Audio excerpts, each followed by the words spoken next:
Listo, aquí nos encontramos ahora con nuestras figuras, tanto nuestros cuerpos redondos como nuestras figuras geométricas de nuestros prismas, pero vamos a encontrar también la relación que tiene cada una de ellas con su volumen. Entonces vean la figura original, la principal, donde están las partes de cada una de ellas, cómo se llama cada una de ellas. Entonces tenemos que en el cilindro tenemos una base. Recuerden que el cilindro, la base superior es la misma base inferior, o sea, como donde se posa en el suelo y la tapa, y donde tenemos una superficie lateral curva, que es el cuerpo del cilindro. Bien, luego tenemos el cono. En ese cono también tenemos nuestras partes que aparecen ahí: la base circular, la superficie lateral curva y el vértice, que es la punta donde se unen las dos generatrices que se forman en el cono. Y la esfera, tenemos el centro de una esfera, el radio, que es la mitad del diámetro, y el diámetro pues que también nos lo indican cuál es de lado a lado. Y nos dicen: un cilindro tiene dos bases circulares y una superficie lateral curva. El cono, un cono tiene una base circular y una superficie lateral curva. La esfera, una esfera tiene toda la superficie curva. Listo.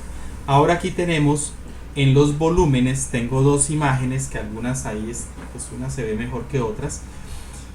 Tenemos el cubo, y por llamarse cubo quiere decir que todos los lados son iguales, tanto el alto, el ancho como el largo o profundidad, que también llaman. Entonces, como esas tres dimensiones son iguales, pues colocan que el volumen del cubo es el lado elevado al cubo.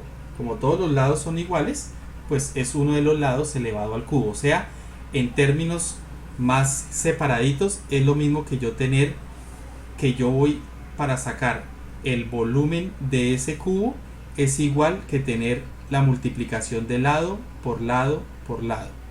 ¿Listo? Entonces, al multiplicar tres veces el mismo lado, es como tener lado al cubo. El prisma.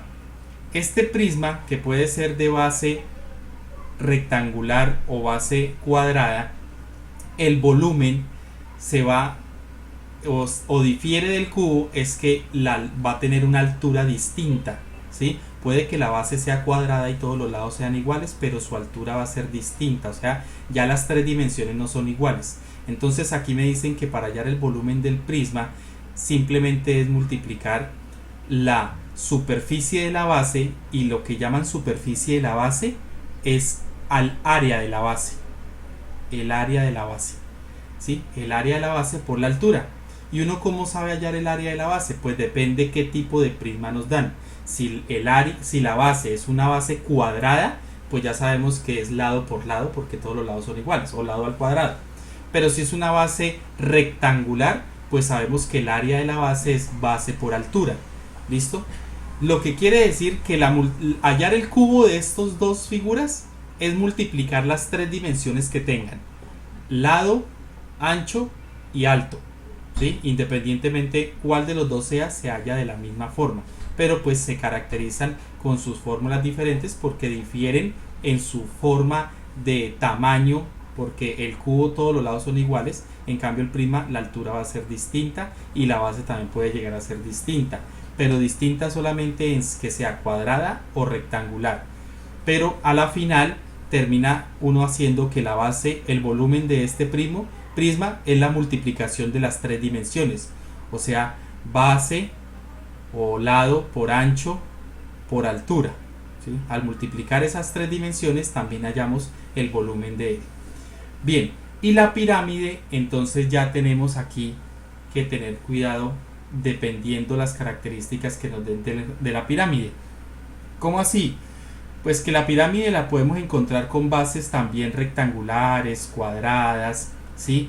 Pentágonos, hexágonos. Entonces, dependiendo el tipo de base, pues yo tengo que saber hallar el área de la base. Y ese tipo de temas de área de la base, en este caso, son de figuras planas, y esos temas se ven anteriormente. Entonces, el área de la base. Entonces, si ustedes tienen una pirámide y que la base es cuadrada, pues ustedes ya saben que es multiplicar lado por lado. Y una vez tengan el área de la base, la multiplican por la altura de la pirámide. y al tener ese resultado lo dividen entre 3. ¿Listo? Esa siempre va a ser la fórmula para hallar el volumen. Sacarle el área de la base, o sea, este que llaman superficie de base, es lo mismo que decir área de la base. Entonces, el área de la base por la altura sobre 3. Recordemos que la altura en geometría se simboliza con la h. ¿Y por qué con la h? Pues porque como hablamos de áreas y también de alturas, pues yo no puedo utilizar la misma letra porque de pronto me confundo si está diciendo área o si está diciéndome altura, ¿sí? Entonces se difiere dando prioridad a que la A significa área y a la H la llamamos altura. Listo. Luego aquí en la parte inferior nos muestran también las fórmulas para hallar el volumen de nuestros cuerpos redondos. Entonces, volumen del cilindro, volumen del cono y volumen de la esfera. En la imagen que tienen ustedes previamente que les envié, pues ustedes ya tienen todas estas figuras y con base en eso y teniendo claridad en eso o teniendo esas fórmulas con esos dibujos aparte en una memoficha, podemos entrar a resolver ya situaciones y ejercicios para calcular volúmenes o áreas de las figuras.